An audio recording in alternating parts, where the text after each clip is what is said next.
এরা বাঙালি মানুষকে সহ্য করতে পারছে না, এরা বাঙালির কালচারকে সহ্য করতে পারছে না। একটা গরিব ফুটপাতে খেতে খেটে খাওয়া মানুষ, তাকে যদি ও তুলে দেয়, বিজেপির প্রার্থী যিনি হয়েছেন, আগামী দিনে ওরা ক্ষমতা এলে কি হবে বুঝতে পারছেন? ভিডিওটি সম্পূর্ণ দেখবেন এবং শেষ পর্যন্ত তারপর ব্যাপক শেয়ার করবেন। নমস্কার। কি বাঙালি, রবিবার দুপুরে মেনু কি? ইলিশ মাছ, ভেটকি মাছ, না কবজি ডুবিয়ে মটন? কি আছে আজকে দুপুরে আপনার পাতে? ভাবুন ভাবুন, দুপুর 2টো বাজে, হয় খেতে বসছেন, বা খাওয়া হয়ে গেছে, বা একটু পরেই খাবেন, তাই তো? আর বাঙালি মানেই দুপুরবেলা, রবিবার দুপুরবেলা স্পেসিফিক্যালি, পাতে মাছ আছে, আর না হলে মটন তো থাকবেই, তাই না? এবার একটা কথা বলি, যখন খেতে বসবেন নিজের থালাটা একটু ভালো করে আজকে দেখবেন। আর যদি খেয়ে উঠে গিয়ে থাকেন তাহলে ভাবুন কি খেলেন দুপুরে।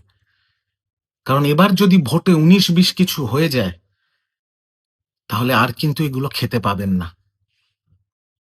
পাতে মাছও থাকবে না, মটনও থাকবে না। কারণ বিজেপি যদি কোনোদিনও বাংলায় কোনোভাবে ক্ষমতায় চলে আসে, তাহলে বাঙালির পাতে মাছ মাংস আর থাকবে না। এত বড় কথা কেন বলছি? দুটো ভিডিও আমি এখন এই ভিডিওটার মধ্যে পোস্ট করছি, আপনারা দেখুন দুটো ভিডিও, ভালো করে দেখবেন। ক্ষমতায় না আসা সত্ত্বেও প্রথম ভিডিওটায় বিজেপির প্রার্থীর ডোমজুরের মুখের ভাষাটা শুনুন, কি বলছে একটা গরিব মাংস বিক্রেতাকে। আর দ্বিতীয় ভিডিওটায় শ্রীরামপুরে যে হোটেলটার ওপর তাণ্ডব চালানো হলো, যে হোটেলটাকে বিরিয়ানি বিক্রি করছিল বলে বন্ধ করে দেয়া হলো, সেই হোটেলটার নামটা একবার পড়বেন, তারপর বিস্তারিত আসছে। কোথায় তোমার বাড়ি? কোথায়? বোলপুর শান্তি। যে বলছে বোলপুর শান্তি নিকেতন গেছে, কে এখানে পাঠিয়ে তোমাকে? কে পাঠিয়েছে জানো? কে? তখন বলেন বলো আমি একটা জিহাদি, তুমি বাংলাদেশের রোহিঙ্গা, তুমি একটা। নাম উঠেছে এসআইআরে। দেশের নির্বাচন কমিশন সিলমোহর দিয়েছে তিনি ভারতেরই ভোটার, কিন্তু বিজেপি প্রার্থী তা মানতে নারাজ। যেহেতু তিনি সংখ্যালঘু, তাই তিনি নাকি রোহিঙ্গা। কর্মী সমর্থকদের নিয়ে রাস্তার পাশে বসা এক দরিদ্র মুরগিওয়ালাকে দোকান ছাড়া করলেন ডোমজুরের বিজেপি প্রার্থী গোবিন্দ হাজরা।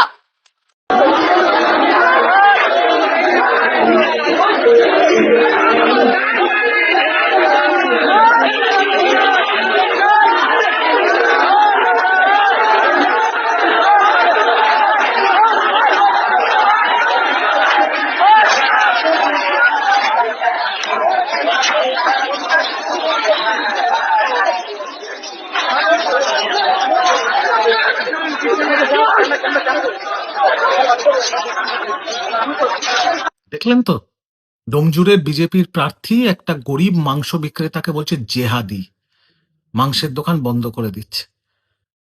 আপনারা যারা আমার ভিডিও দেখেন, কলকাতায় থাকুন বা গ্রামাঞ্চলে থাকুন বা বাংলার যে প্রান্তেই থাকুন, অধিকাংশ মটন বা অধিকাংশ খাসির মাংস আমরা মুসলমানদের দোকান থেকে কিনি। আর কোনোদিন আমরা এই স্বাধীনতার পর থেকে কোনোদিন বাংলায় আমরা ভাবিনি আমরা খাসির মাংস কোন দোকান থেকে বা কার দোকান থেকে কিনছি, কোনোদিনই ভাবিনি। অনেকে মটন খায় না, ইউরিক অ্যাসিড বেড়ে গেছে বলে। চিকেন খায়, কিন্তু বিজেপি চিকেনও খেতে দেবে না। কেন বলছি চিকেনও খেতে দেবে না? কারণ দ্বিতীয় ভিডিওটায় দেখলেন শ্রীরামপুরে মুখার্জির হোটেল,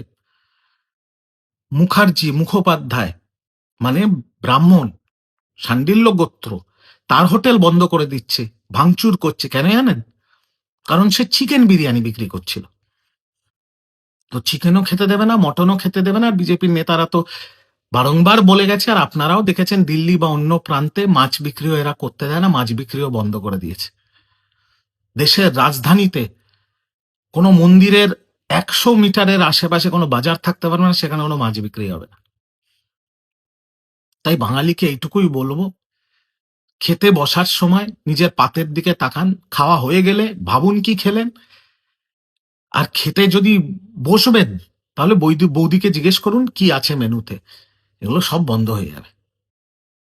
উঠুন বাঙালি, উঠুন, জাগুন। আমরা নেতাজি সুভাষচন্দ্র বোসের বংশধর, প্রতিবাদ করুন।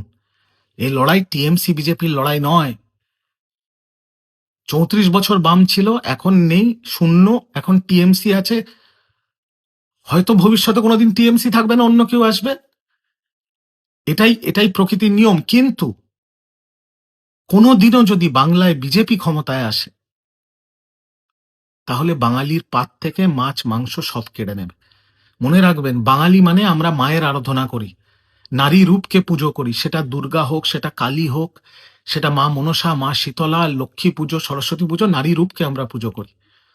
আর অধিকাংশ মা মানে আমরা মা দুর্গার রূপকে বলি।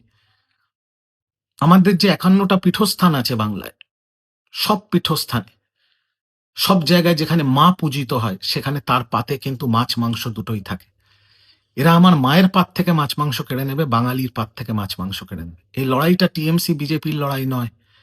এই লড়াইটা বাংলার সংস্কৃতি রক্ষা করার লড়াই, বাংলার অস্মিতা রক্ষা করার লড়াই, বাংলার ইতিহাসকে রক্ষা করার লড়াই, বাংলার মনীষীদের সম্মান রক্ষা করার লড়াই, বাঙালি হয়ে বাঙালি সত্তা নিয়ে বেঁচে থাকার লড়াই, আমাদের মাতৃভাষাকে বাঁচানোর লড়াই।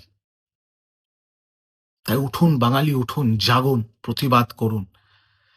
নিজের মাতৃভাষা, নিজের সংস্কৃতি, নিজের কৃষ্টি, নিজের ইতিহাস, নিজের অভ্যাস, নিজের কালচার, নিজের দৈনন্দিন জীবন যাপন যেভাবে আমরা করি, সেটাকে যদি রক্ষা করতে হয়, তাহলে কাকে ভোট দেবেন আমি বলবো না, কিন্তু দয়া করে বিজেপিকে বাংলা থেকে তাড়ান, এইটুকুই বলবো। ভোট যাকে ইচ্ছে দিন, বিজেপিকে বাংলা থেকে তাড়ান, নইলে আমাদের আগামী প্রজন্মকে আমরা আর মুখ দেখাতে পারবো না।